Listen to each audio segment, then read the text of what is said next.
Bonjour à tous, c'est Pierre-Alexandre pour Androgames.fr. Aujourd'hui, on va faire le test du Motorola Moto X Style. Donc, j'ai mis un petit peu de temps à sortir le test, hein. Ça a été un mois assez long et compliqué. Donc, le Motorola Moto X Style, d'ailleurs, a bien décoté puisqu'il se négocie aux alentours des 400 euros. Donc, un très bon prix. En plus, il a perdu un petit peu de sa valeur, ce qui le rend encore plus intéressant. Donc, le Moto X Style, c'est la suite du Moto X 2014. Alors, j'avais tapé un peu sur le X-Play, mais là, c'est une bonne chose. En plus de ça, je l'ai sous 6.0, qui est donc la dernière mouture de Google, et qui va lui permettre de gagner un peu en autonomie. Donc on va regarder ça. Donc un téléphone qui fait 5.7 pouces, mais du 5.7 pouces tout à fait compact et utilisable en main pour diverses raisons, et ça, on va voir ça dans le test. Au niveau du design, on se retrouvera avec le design du Moto X 2014, avec quelques différences tout de même, avec quelque chose d'un petit peu plus premium, on va dire, mais dans l'ensemble, ce sera à peu près la même chose. C'est-à-dire qu'on aura gardé à l'avant donc les haut-parleurs, qui sont cette fois-ci réellement stéréo, on en reparlera sur la partie son. On a toujours ces capteurs ici, donc les capteurs de proximité qui vont permettre de détecter la main, comme on peut le voir ici. On a maintenant l'ajout d'un flash qui commence à se répandre. Alors le flash malheureusement il dépasse un petit peu, donc ça gratte un petit peu quand on passe, c'est dommage qu'il soit pas bien ajusté, on a la caméra juste à côté. Donc toujours d'ailleurs ces haut-parleurs qui ressortent de la coque. Alors je sais pas si c'est pour protéger l'écran ou si c'est tout simplement parce qu'ils n'avaient pas la place peut-être en profondeur, mais c'est assez étonnant. Néanmoins, ça reste toujours quelque chose d'un défaut esthétique assez dérangeant, et ça c'est absolument dommage d'avoir ce problème, parce qu'au final on se retrouve avec des choses où il y a de la poussière qui rentre dedans forcément, et puis ça dépasse là où le Moto X Play avait quelque chose de rentré en fait vraiment ajusté au niveau de la dalle en fait, donc c'est ça qui est un petit peu bizarre, je comprends pas trop ce choix. En dessous, nous avons donc ici quelques marquages. Donc ça, ce qui est bien, c'est que c'est très discret. On a les antennes qui passent ici et la micro USB. À droite, nous avons donc ici donc le bouton volume plus et moins, enfin moins et plus. On a ici le bouton power qui se différencie par un côté, un petit design en fait qui va permettre de le sentir au doigt, ça va gratouiller pour le différencier. On a toujours ce côté bizarre, hein, le bouton volume est en dessous du bouton power, donc ça nécessite toujours un temps d'adaptation, après une fois on s'y fait. On a au-dessus le jack qui vient au centre, on a ici le port SIM, alors vous avez le choix de mettre 2 nano SIM, plus une carte micro SD. Donc ça c'est plutôt sympa, c'est rare sont les acteurs à pouvoir faire ça, donc ça c'est vraiment cool. En plus de ça on a la version 32 Go, enfin c'est une version en 32 Go. Ici nous avons le capteur IMX230, donc qui est plutôt bien protégé, qui a rentré de la coque. C'est bien parce que ça change des autres acteurs qui ont tendance à avoir un capteur qui ressort, là ça rentre dans la coque, donc ça va permettre de protéger un peu l'objectif et la vitre, et donc de protéger de défauts en fait au niveau de la photo. Alors je sais pas ce que ça fait, alors moi sur mon écran ça fait des choses bizarres, des strips bizarres. Il faut savoir que donc il y a un design au niveau donc du Moto X, alors un design toujours assez dégueu, hein. Il faut savoir que la version bois, il y a plusieurs versions, et souvent ils décident de mettre la version la plus moche. Quand on voit avec le Motorola Moto X 2014, hop, on peut voir ici que c'est quand même beaucoup plus classe ici. D'ailleurs, je préférais, c'est ça qui est assez bizarre, donc en plus on va pouvoir faire un petit comparatif, c'est assez bizarre, mais cette bande-là, je l'aime pas trop parce qu'elle est trop grande, et je préférais ce design en fait, ces deux petits ronds qui restaient assez discrets, tout en étant assez gros. On manquera d'ailleurs toujours le capteur d'empreinte qui aurait pu être mis d'ailleurs, puisque c'est quelque chose que j'avais déjà dit dans le 2014, qui aurait pu être fait dans le 2015. On a toujours en fait ce creux ici qui, limite on dirait que ça a été fait pour un capteur d'empreinte, mais on n'en a pas. Donc ça c'est un peu dommage. On a un capteur flash dual tone aussi, donc qui va permettre d'avoir des couleurs plus proches du réel. Et donc on a fait à peu près le tour. Donc on va comparer vite fait avec le Moto X 2014. Donc on peut voir bien sûr qu'il est plus grand. Donc on perd encore, et c'est ce qu'on disait dans le dernier Androcast, que je vous invite à aller regarder. On passe de plus en plus à du 5 points et quelques, du 5.5 ou 5.7, au lieu de rester sur du 5 pouces, 5.2 pouces pour les hauts de gamme. Et au lieu d'avoir des déclinaisons aussi bien un peu plus grandes juste après, bah, on se tape directement ça, et on a des versions mini qui sont en général moins puissantes. Mais en tout cas, voici, hein, qu'est-ce qui est forcément le plus beau, c'est forcément la version bois, qui est plus jolie, et cette version un petit peu baroudeur, comme ça, bah c'est bien pour les mains, mais c'est tout, quoi. Enfin, je veux dire, c'est pas joli du tout. Forcément, ça adhère un peu mieux, mais c'est un peu bizarre. Aussi, on en reparlera juste après dans l'écran, mais on perd l'écran AMOLED, donc ça c'est un petit peu dommage, parce que ça c'était pour moi une force des Motorola, c'est l'AC Display que vous voyez ici, donc que je montre hop, ici. Ici on se retrouve avec un écran classique, donc ça a consommé plus, mais ça on en reparlera un peu plus tard. Donc voilà, donc un design en plus grand du Moto X 2014. Néanmoins, en termes d'évolution, au niveau des haut-parleurs, on avait quelque chose qui pouvait, au niveau du design, hop, alors je sais pas si ça va se voir à l'écran, mais en gros, ici ça grattait, hein, c'était un peu comme un vrai haut-parleur stéréo d'une chaîne Wi-Fi en fait, où ça va gratter, comme on l'entend ici. Vraiment, faut vraiment penser aux détails pour faire des tests, pour montrer quelque chose. Alors qu'ici, ça va être tout lisse. Ça va plus ressembler au Moto X Play dans le sens où ça va être une barre de métal. Donc je ne sais pas du tout à quoi elle sert, et c'est quand même assez étonnant. Ensuite, qu'est-ce que je peux dire d'autre? On a gagné aussi, par rapport au Moto X 2014, on a gagné un petit peu en côté un peu plus brut de décoffrage, mais plus premium aussi, c'est ce côté-là en fait, cette partie-là, ici où c'était très rond et ça faisait pas super joli. Le côté un peu plus carré, je trouve que ça lui donne un meilleur design, hein, plus agréable à regarder, c'est assez étrange, mais c'est plutôt sympa. Donc voilà, c'est une amélioration du Moto X 2014. En plus de ça, j'ai une dernière chose que j'ai oublié de dire, c'est qu'on a un dos bombé, qui fait qu'au niveau de la prise en main, on se sera bien meilleur, comme les Asus, puisqu'on aura beaucoup moins tendance à la sentir, enfin ça va s'entendre, tendance à être plus en sécurité en le prenant en main et donc mieux naviguer et pouvoir avoir le pouce plus loin sans se sentir en fait avoir peur que le téléphone tombe. Sachant que moi je l'utilise comme vous voyez comme ça, c'est beaucoup plus agréable à utiliser.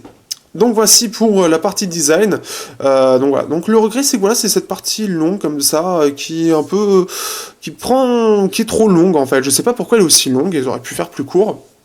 C'est assez étrange. C'est pour moi une petite faute de design. C'est trop long à mon goût. Dernière chose à dire, c'est que vous pouvez aussi personnaliser votre coque ici et cette partie-là aussi directement sur Moto Maker. Alors c'est quelque chose, c'est pas amovible, hein. Donc c'est-à-dire que si vous le choisissez, c'est définitif. Vous ne pouvez pas du tout changer ni cette coque-là, ni cette coque-là. Donc vous pouvez bien choisir, et donc ce sera forcément parfois un coût supplémentaire, le bois étant plus cher que un truc en caoutchouc bizarre. Donc maintenant qu'on a fait le tour, on va pouvoir passer directement à la surcouche. Au niveau de la surcouche, donc là on se retrouvera avec un Android 6.0, donc ça c'est quelque chose de plutôt agréable. Donc on a Active Display qui va permettre d'ajouter des petites choses plutôt sympas. Donc là on se retrouve en fait avec quasiment un Nexus en amélioré. Donc Nexus, donc c'est du Android pur avec quelques petites choses supplémentaires que l'on va montrer par ici. Donc là on peut avoir les applications qu'on a utilisées le plus. On a la recherche d'applications. Ensuite nous avons en supplément. Donc là on peut voir les notifications comme elles tombent. Donc complètement du Android pur. Donc on a moto, donc on va pouvoir découvrir en fait une version moto. Mais Beethoven sur YouTube par exemple, on peut s'amuser comme ça. On peut faire donc des gestes, donc approcher pour activer l'écran moto, donc ce que je les ai montré quand j'ai fait ça. Donc qui peut être aussi en fait quand on bouge l'appareil, donc quand on va le sortir de notre poche, ça va permettre de le déverrouiller directement. Donc par exemple, hop, si je fais comme ça, je vais le bouger, hop, il va s'allumer, j'ai juste à faire ça. C'est mieux que du double tap, c'est quelque chose que j'apprécie énormément, et c'est pour ça que je regrette la perte de la molette pour du LCD classique, j'en reparlerai après. Écran attentif, gardez l'écran allumé lorsque vous regardez, donc quelque chose qui était déjà connu sur les Samsung. Donc avec la caméra, ils vont voir si vous regardez l'écran ou pas. Si vous regardez pas l'écran, il va se mettre en veille.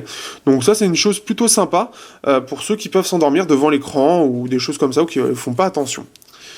Portez à l'oreille pour Moto Voice, donc portez le téléphone à l'oreille, dites une commande et recevez une réponse discrète. Donc en plus, vous pouvez même parler à votre téléphone de façon discrète, presque comme votre maîtresse. Secouez pour photographier, donc là bon c'est quelque chose d'un peu particulier, hein. Si vous faites ça, ça vibre et hop on arrive sur l'appareil photo.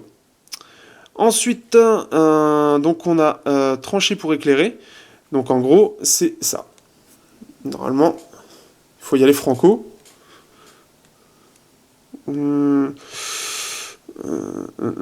Effectuer. J'arrivais. Voilà. Là j'arrive. Il faut vraiment y aller. Hein. Faut limite on veut le casser quoi. Donc et donc on va refaire. Voilà. On a les vibrations en plus qui nous permettent de dire si ça allume ou non, enfin si ça réagit. Donc Voice, j'écoute, donc c'est un peu du style Google Now, hein. Écran, donc là on peut choisir le type de notification, donc on peut garder l'écran éteint de 23h à 6h, donc il va détecter en gros automatiquement sa période de nuit, donc là où il va pas réveiller avec les différents capteurs. On peut bloquer les applications, sectionner le degré de détail des contenus de notification, on a donc les afficher ou non, et vibrer ou toucher, voilà. Donc ça, c'est les petites parties supplémentaires. On a aussi Connect qui va permettre, donc nous, sur la trace, comme vous pouvez voir, suivre la trace, hop, on va remettre. Donc Connect, permet de connecter. Donc voilà, on pourra gérer en gros les appareils qui sont connectés. Donc on s'en fout, c'est pas le nôtre, donc on va pas se connecter. Mais voilà, si vous le faites voler, si vous savez pas trop où il est, bah voilà, vous pouvez le suivre ensuite à la trace via Motorola Connect. Qu'est-ce qu'on a d'autre en particulier? Eh bien, on n'a rien d'autre, hein. C'est très très léger. Motorola retouche très très très légèrement la surcouche, ce qui fait qu'on a ça, on a la galerie qui est un petit peu différente, et on a l'appareil photo qui, lui, on en reparlera sur la partie photo, qui est très simplifié et c'est plutôt sympa pour certains utilisateurs. Au-delà de ça, on n'a rien d'autre de chez Motorola. C'est extrêmement léger, donc c'est quasiment du Nexus en légèrement amélioré. Donc c'est quelque chose que j'apprécie, ça reste léger, ce qui fait que au niveau de l'optimisation, bah, on n'est pas sur des grosses surcouches, ce qui fait que ça va être beaucoup plus facile d'avoir quelque chose de plutôt bien optimisé. Quelque chose qui avait été prouvé d'ailleurs sur le Moto X 2014. Donc c'est exactement la même surcouche que le Moto 2014. Sauf que là, donc là, on est sur du 6.0, qui en gros ressemble à du Lollipop, un peu plus optimisé, des petites choses qu'on ne voit pas, qui ont été ajoutées. Donc la gestion du dual SIM en natif, gestion de la voix HD, gestion forcément j'oublie. D'un autre truc, donc du capteur d'empreinte en natif, mais forcément on n'en a pas. Donc là on est en 6.0, voilà, donc 6.0, et ça a été mis à jour le 18 novembre, non, le 24, non c'est pas ça, enfin ça a été mis à jour il y a un peu longtemps, en novembre, hein, puisque le correctif a été fait le 1er novembre. Donc voilà, petite chose à savoir. Ensuite, qu'est-ce qu'on a d'autre? Voilà, donc après ça reste totalement du Android pur. Donc comme j'ai dit tout à l'heure, on a du 32 Go de mémoire interne, et en plus on peut mettre une SD, donc on a 3 Go de mémoire vive aussi, donc ce qui fait qu'on est très large. On va être voilà, et on a la fonction NFC, donc fonction Tap and Pay, mais après chez nous c'est pas très très répandu. On peut voir aussi avec 6.0 au niveau des petites choses à afficher, ici c'est un petit peu mieux, on a plus de choses à afficher, donc ça c'est le truc assez sympa aussi. On va pouvoir gérer donc un petit peu mieux en fait tout ça, donc ça c'est plutôt cool. Il est un peu moins capricieux aussi, parce que sur Lollipop je le trouve qu'il est assez capricieux à descendre, là il est moins capricieux. Donc ça, c'est les choses plutôt sympas de la surcouche qui reste néanmoins. Donc voilà, on a vite fait le tour. Après, on est sur les choses Google et compagnie que vous connaissez. Donc la partie à gauche, Google Now qui est très sympa. Moi, j'adore, j'apprécie pour pouvoir suivre les news. Donc ça, c'est les choses sympas de cette surcouche très légère. Au niveau de l'écran, on sera sur un écran qui est en 2560 x 1440p, donc du 2K. Donc un écran de très bonne qualité, hein, très fin, en 5.7 pouces, et c'est du LCD. Donc c'est pas de la MOLED, hein. Moto X jusqu'à maintenant c'était de la MOLED, et sur depuis quelques temps ils ont décidé de passer au LCD. Donc c'est une perte que je déplore, puisque la MOLED avait toute sa place avec Active Display, qui malheureusement n'est plus aussi, enfin il est toujours aussi efficace, mais l'écran n'est plus aussi bien, parce que l'Active Display, l'intérêt c'était d'avoir juste en fait les pixels blancs, donc ces pixels là qui s'affichent. Forcément sur un écran LCD tout l'écran s'affiche, tout l'écran est rétroéclairé, donc même si on voit juste ça à l'écran, tout le reste, si vous voyez dans le noir, bah, tout le reste sera allumé, là où un AMOLED sera éteint. Donc ça c'est quelque chose que je regrette. Après donc on a quand même un écran de très bonne qualité, on a un écran de très bonne qualité, donc au niveau, comme vous pouvez voir, des blancs, etc. On est sur quelque chose de vraiment, vraiment pas mal.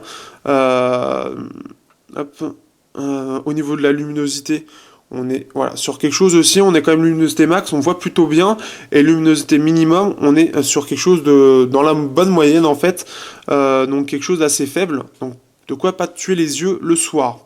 Après, pour moi, un écran 2K, je trouve ça pas utile.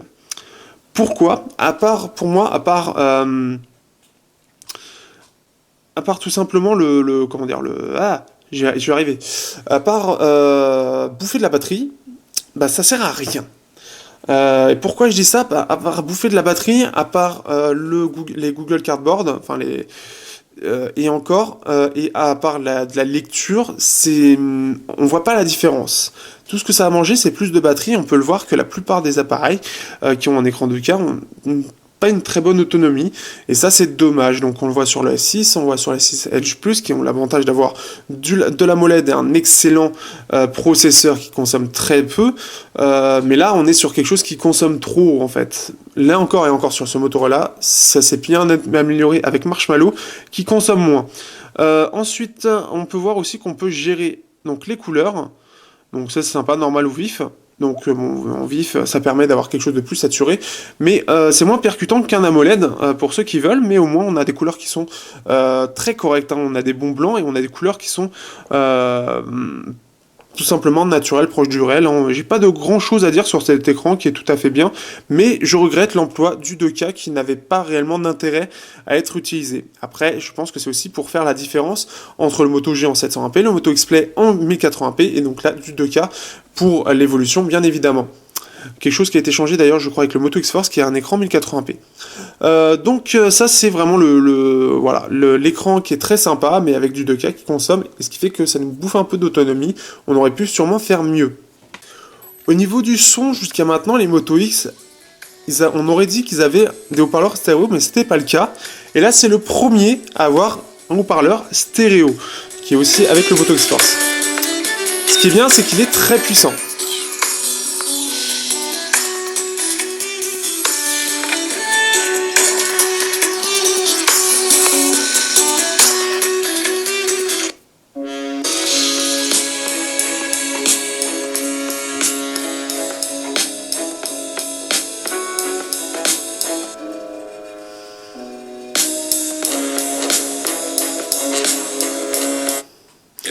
Donc là, voilà, on est sur quelque chose qui est vraiment pas mal.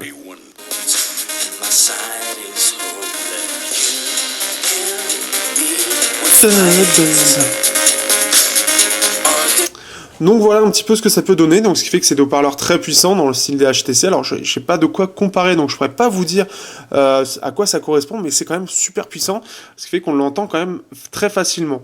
En plus de ça, comme vous pouvez voir au niveau de la qualité, au niveau des basses et tout, on est sur quelque chose qui est pas mal, hein. On sent un petit peu que ça vibre un petit peu au niveau de l'appareil, on a des basses qui sont quand même assez présentes, c'est tout à fait écoutable. Donc si vous voulez partager une musique avec un pote pour lui faire découvrir, bah là c'est un très bon appareil pour ça. Si vous voulez faire chier les gens dans un train, c'est aussi un excellent appareil pour ça. Non, je vous le déconseille. Si vous faites ça dans mon train, je vais gueuler.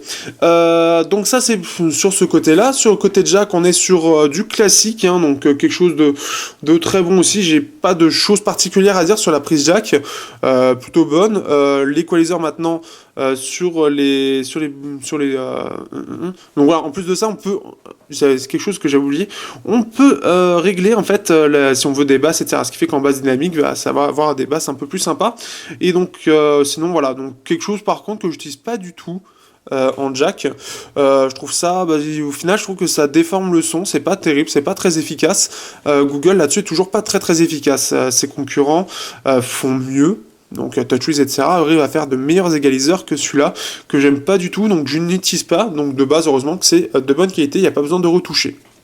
Au niveau de l'appareil photo, donc là on sera sur un IMX 230, donc un appareil photo très correct, l'un des derniers de chez Sony. Donc on est toujours sur un appareil photo très simple d'utilisation. Donc ici on peut voir la qualité, donc là on est sur du 21 mégapixels, donc ou 616,1 en écran large, donc en 16 neuvième. On a possibilité d'avoir le panorama, la localisation, le son et l'activation, donc comme je vous ai montré sur la surcouche, donc en bougeant l'appareil. On peut mettre un petit retardateur, on a le flash et il peut y avoir aussi la HDR en automatique, donc s'il a besoin il le fera automatiquement. En vidéo on pourra faire de la 1080p, du ralenti en 720p ou même de la 4K, donc prévoyez si vous voulez faire de la 4K une très grosse carte SD. Donc voilà, donc au niveau de l'utilisation c'est très simple, prenez simplement la photo et sinon vous pouvez déplacer ici le curseur pour faire le focus et ensuite choisir le niveau justement simplement d'éclairage, on va dire, de la photo, et il va faire les réglages manuellement, donc quelque chose de très très simple d'utilisation et très efficace pour les personnes qui veulent quelque chose de simple à utiliser. Pour ceux qui veulent quelque chose de plus complexe, forcément ils vont être un petit peu déçus, donc il faudra se rabattre sur d'autres applications photo. Au niveau des photos elles-mêmes, alors de jour elles sont vraiment pas mal, on peut faire vraiment des très belles photos, vraiment très détaillées, etc. Donc par exemple, je sais pas ce que j'ai fait, si là c'était plutôt pas mal, on peut voir qu'au niveau des détails, on est vraiment sur quelque chose de très détaillé, hein. Donc ça c'est plutôt cool, on voit une belle main, donc vous pouvez voir que je l'ai pas mal utilisé, on peut voir qu'il y a quand même un bon niveau de détail, hein. Là on est sur du très proche, donc ça c'est vraiment pas mal. Par contre dès qu'on va perdre en luminosité, on va commencer vraiment à sentir que de nuit en gros l'appareil vraiment il est vraiment pas bon. On commence à avoir en fait des espèces de pâtés de pixels. Alors j'essaie de retrouver les photos de nuit.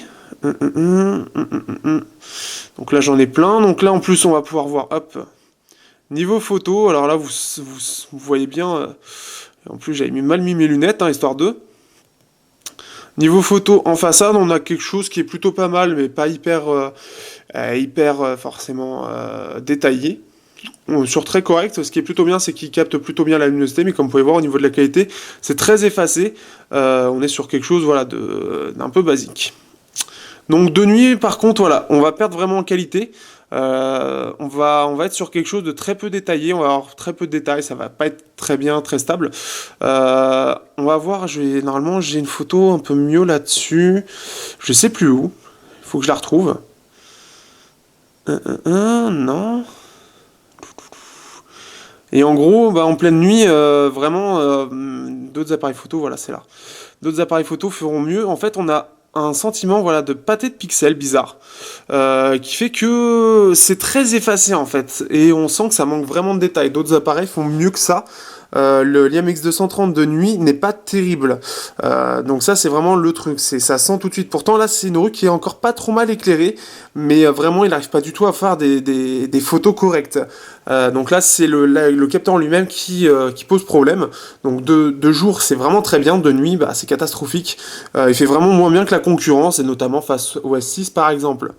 Donc voilà, donc si vous voulez un appareil photo qui soit très bon de jour et que vous en foutez la nuit, vous pouvez foncer. Si vous préférez de nuit, là il faut plus passer sur des concurrents qui ont de meilleurs appareils photo. Et donc de façade, vous avez vu, donc c'est plutôt correct, mais c'est pas super précis. Il capte plutôt bien la lumière par contre. Au niveau de l'autonomie, alors là on sera sur une batterie de 3000 mAh, alors avec un Snapdragon 808 et en plus de ça un écran 2K, on avait apparemment sur la 5.1, la ROM en 5.1, on n'était pas sur des résultats faramineux, donc c'était plus 3h30, mieux 5h. Là j'ai bien gagné, hein, je peux faire entre 4h30 et 6h en utilisation classique de ce que je fais habituellement, donc mix 4G Wi-Fi, donc dans les transports, etc. Donc avec ma petite puce Orange. Avec donc du Facebook, du Twitter, gestion donc des réseaux sociaux, YouTube, etc., forums de jeux vidéo, et donc comme tous mes appareils, en fait, j'ai à peu près la même utilisation. Donc, ce qui fait que je fais du 4h30 et à 6h, donc 6h surtout en Wi-Fi, hein. Donc, ce qui fait que c'est plutôt pas mal du tout, hein. C'est-à-dire qu'il a quand même gagné, apparemment, avec Marshmallow, il a gagné quand même un peu en autonomie. Donc, ça, c'est plutôt le truc cool, donc, qui est assez appréciable. Donc, ce qui fait que malgré l'écran 2K, on peut voir que l'optimisation de Motorola est toujours aussi bonne, quelque chose qui s'était déjà remarqué avec le Moto X 2014 et qui se remarque encore sur celui-là. Le Marshmallow lui a fait beaucoup de bien. Au niveau du processeur, on sera donc sur un Snapdragon 808. Comme j'ai prévenu, donc je ferai plus de Antutu, je dirais juste le score qui est de 70 000 points. Donc là, on est sur un score Geekbench, donc juste le CPU, donc sur un score de 1249 points en single core, donc en Cortex A57, et 3411 points avec tous les cœurs activés. Donc quelque chose d'un petit peu correct, on est sur une petite évolution du S801, et on est un peu en dessous forcément du S810, mais il chauffe moins. Ce qui est plutôt une bonne chose, ce qui fait que pour moi il n'a pas vraiment chauffé, là il chauffe un tout petit peu. Donc voilà, c'est un 6 cœurs, il faut savoir, donc 4 cœurs Cortex A53 et 2 cœurs Cortex A57. Donc ça c'est la petite chose à savoir.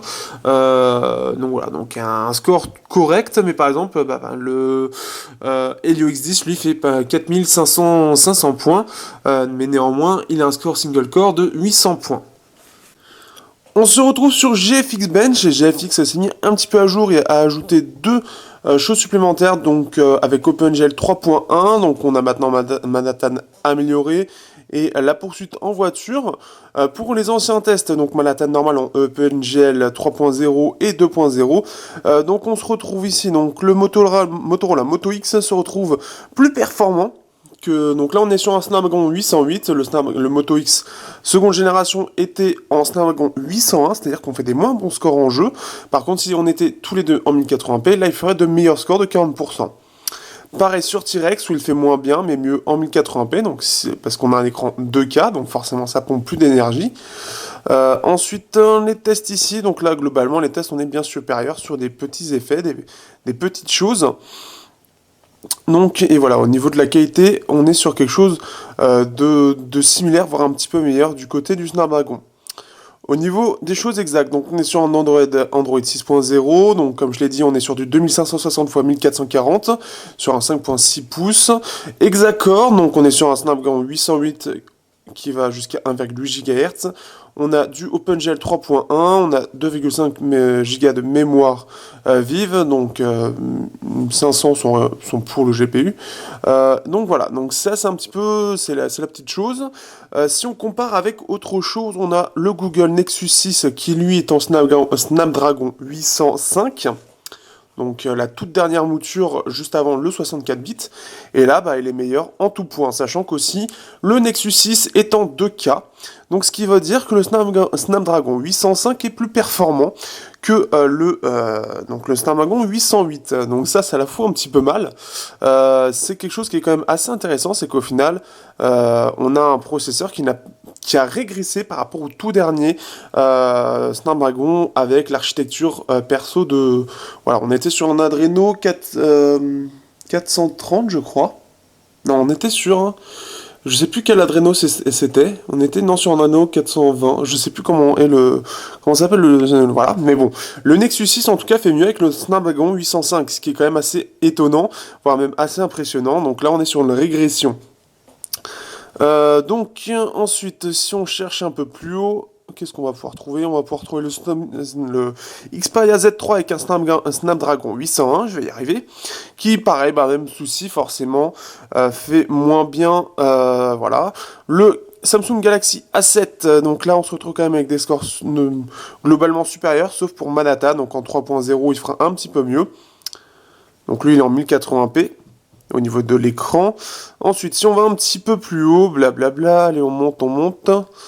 On a le TV One Pro qui est lui avec un S810. Donc, Karcher, c'est plus le 808 qui gagne. Par contre, tout le reste, forcément, le 810 sera plus performant. Donc voilà, on va aller chercher une dernière petite chose. On a le S6 Edge. Donc là, le S6 Edge est gagnant partout. Donc entre 20 et 30%, même 10% plutôt sur Manhattan. La 45, 41, 40, voilà. Donc là, globalement, le Exynos 7420 est forcément, comme on peut le voir, plus performant. Après, il n'y aura pas d'autre chose normalement plus performant qu'on connaîtrait.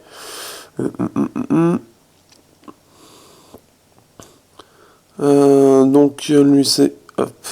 Le S5 avec Snapdragon 805 aussi, donc avec un écran 1080p. Il y a juste le Cartier vous fait un peu mieux, sinon c'est équivalent, et sinon il est carrément bien meilleur, 83%, 72%. Donc ça c'est plutôt pas mal, voilà, Adreno 420. Donc c'est assez, voilà, on peut voir que le Snapdragon 805 est quand même bien plus performant.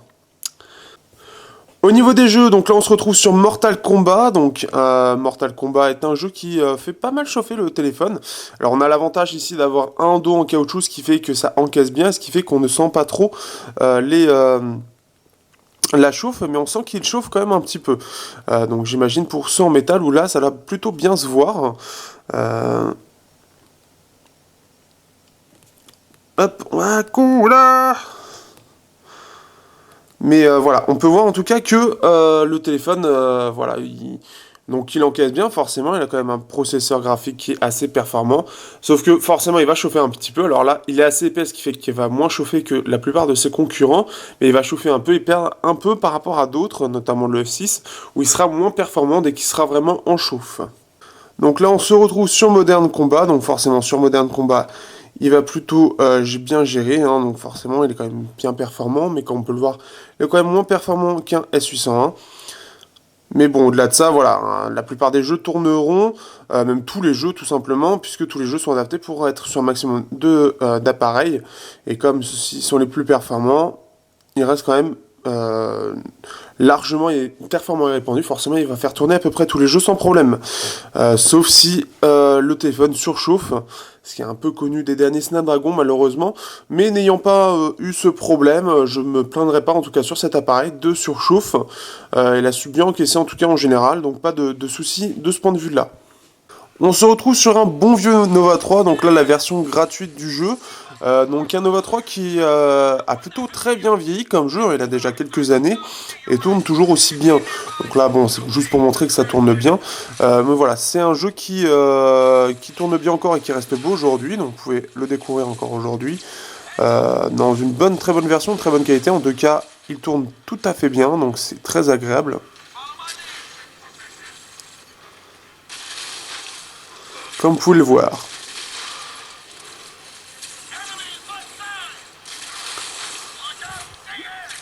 Et donc là, je commence à sentir un petit peu le téléphone qui chauffe, forcément. Là, ça commence à chauffer. C'est notamment sur le jeu, sur Mortal Kombat, où il a pas mal chauffé. Là, il commence un petit peu. Forcément, là, c'est juste pour la vidéo, mais voilà, c'est un téléphone qui chauffe hein, quand même. Mais du fait qu'il soit assez épais, il chauffe pas trop, donc ça se voit pas trop. Alors que dire sur ce Motorola Moto X Style?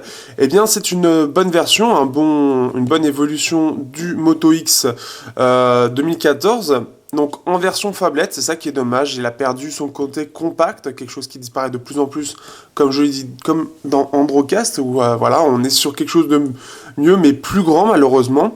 On regrettera quand même l'utilisation de l'écran 2K, ce qui fait que l'autonomie reste correcte, mais plus limité que certains concurrents, par exemple. Meizu, lui, a préféré garder l'écran 1080p, c'est tout à son honneur, puisque l'écran de K n'apporte pas vraiment d'évolution. C'est surtout la perte de la molette que je regrette. Bon, on a toujours l'Active Display, mais on n'a pas la même qualité que la MOLED, le même intérêt par rapport à ça. Un AMOLED qui reste trop rare et trop réservé au Samsung, mais qui était plutôt bien, que j'avais plutôt bien apprécié sur le Moto X 2014, par rapport à ça, justement.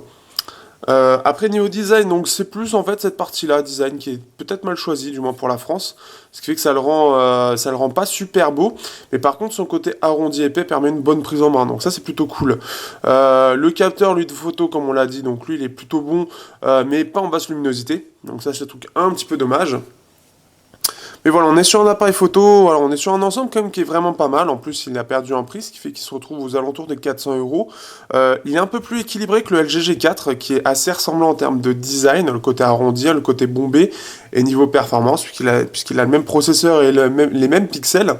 Là où en fait le G4 s'écrase complètement, c'est niveau autonomie. Lui, il reste tout à fait correct dans une bonne moyenne, là où le G4 est vraiment mauvais, et avoir une bonne autonomie est assez rare. Là où on peut quand même faire la journée facilement avec celui-là. Mais on perd sur la photo par rapport au G4, on perd vraiment sur la photo. C'est son plus gros souci, en fait, c'est la plus grosse différence. L'avantage aussi, c'est qu'on a un appareil qui est vite à jour, qui est sur Android pur, donc c'est super agréable. Donc avoir Google Now, etc. Donc c'est un espèce de Nexus, en moins beau on va dire, enfin quoique les derniers Nexus sont pas super beaux, mais un Nexus légèrement optimisé, avec donc Active Display, les petits capteurs, le double haut-parleur stéréo qui est quand même super sympa d'avoir ça, donc ça c'est plutôt cool en fait, on a un peu un Nexus 6P au moins cher, et un peu moins autonome aussi, c'est un peu ça comme ça qu'il faut le prendre. Donc ce qui fait qu'à 400 euros, c'est quand même un bon deal, hein. C'est quand même un bon choix, sachant qu'il va être bien suivi, il y a très peu de bugs, l'utilisation est assez simple, et les retouches de chez Motorola sont très faibles, et elles sont quand même pertinentes pour la plupart des personnes. Donc ce qui fait que ça en fait un très très bon appareil, très proche des Nexus au final, qui est une très bonne alternative au dernier Nexus sorti, qui a pas mal de soucis. Donc ça c'est plutôt cool, ce qui est dommage c'est vraiment l'abandon du 5 pouces pour du 5.7, pour un passage à la phablette, qui devient vraiment, voilà, pour moi ça devient dérangeant, même si j'adore les phablettes, ça devient dérangeant. Pour moi un flagship ça devrait quand même rester en 5 pouces, et là le flagship il est en 5.7. Donc ça c'est voilà, c'est les petites choses que j'ai, en tout cas il est bon, il est agréable en main, etc. Donc c'est voilà, c'est un bon choix d'avoir ce téléphone, il n'a pas de réel défaut en soi, je dirais plus le processeur en soi, comme on vient de le voir dans les performances, mais en soi vous verrez pas de différence particulière, hein. Le téléphone est fluide, il est bien optimisé, donc il n'y a pas de souci par rapport à ça. Sinon après c'est le design peut partager, mais après avec Motomaker vous pouvez le modifier, mais ça c'est quand même pas super vendeur. Ce qui manquerait aussi, c'est peut-être un petit lecteur d'empreintes, quelque chose qui a tendance à se répandre, et beaucoup raffolent, qui n'est pas présent actuellement, donc ça viendra peut-être plus tard sur des prochains modèles, mais en tout cas Motorola veut pas y passer, on a l'impression que pour l'instant ils veulent garder ça pour plus tard, pourtant ils y pensent, j'ai l'impression, le Moto X 2014 aussi, mais ça a pas l'air d'être dans leur priorité. Dernière petite chose assez positive, c'est qu'on peut mettre une SD et deux SIM. Donc ça, c'est le truc très cool. On est sur un téléphone unibody, mais on a quand même le choix de pouvoir mettre dans ce tiroir trois choses en même temps. Donc ça, c'est quand même un très bon point. Déjà qu'il a 32 Go, on va pouvoir mettre jusqu'à 128 voire 200 Go. Donc si vous êtes avide de mémoire, eh bien vous aurez voilà, on serait ravi de pouvoir étendre la mémoire sans problème. Tout en ayant quand même le dual SIM pour ceux qui recherchent le dual SIM. Donc ce qui fait que ça en fait en haut de gamme, dual SIM avec carte SD, c'est quand même assez rare pour être noté, donc ça c'est très cool. Donc voilà, donc c'est un téléphone qui me laisse pas indifférent, c'est pas quand même un téléphone que j'apprécie, en fait c'est surtout l'autonomie un peu trop moyenne, dommage pour l'écran 2K, ce qui fait que ça aurait pu être mieux que ça, et je pense qu'il aurait pu mieux s'en sortir et mieux se démarquer par rapport à la concurrence qui est actuellement aux alentours des 400 euros, mais ça reste un très bon téléphone pour ceux qui veulent vraiment quelque chose proche des Nexus, tout en ayant voilà, un écran 2K, ça peut être très bien pour la VR, les casques de réalité virtuelle. Et il n'a pas réellement, au-delà de ça, il n'a pas réellement de défaut.